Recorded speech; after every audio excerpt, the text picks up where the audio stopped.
mwongeye kwirirwa, nizere ko mumeze neza. N'ubu bitameze neza ihangane, isaha Imana yabikora ukamera neza. Igihe mugiye kubana muri aya makuru ni nk'ibisanzwe. Amakuru dufite aragira ati u Rwanda rwohereje mu Buhinde umuturage wabo witwa Salamanikani ukekwaho ibyaha by'iterabwoba bivugwa ko yakoreye mu gihugu cye agahungira ubutabera mu Rwanda. U Rwanda rwamutanze ku ntumwa z'Ubuhinde kuri uyu wa 20 Ugushyingo 2024.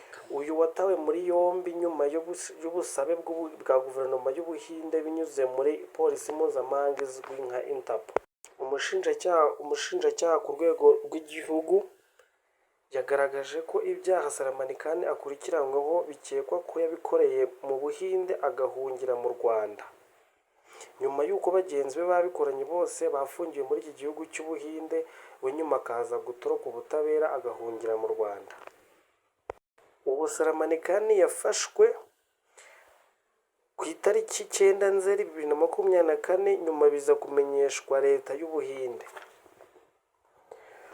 Ku 29 Ukwakira Ubuhinde bwohereje u Rwanda ubusabe uko bwakohereza Salamanikani busuzumwa na Minisiteri y'Ubutabera. Umushinjacyaha ku rwego rw'igihugu yagaragaje ko mu bihe biri imbere ibihugu byombi haba u Rwanda n'Ubuhinde bushobora kugirana amasezerano ajyanye no guhanahana abanyabyaha ku bihugu byombi. Yemeje ko imikorere y'u Rwanda itanga urugero rwiza ku ruhando mpuzamahanga.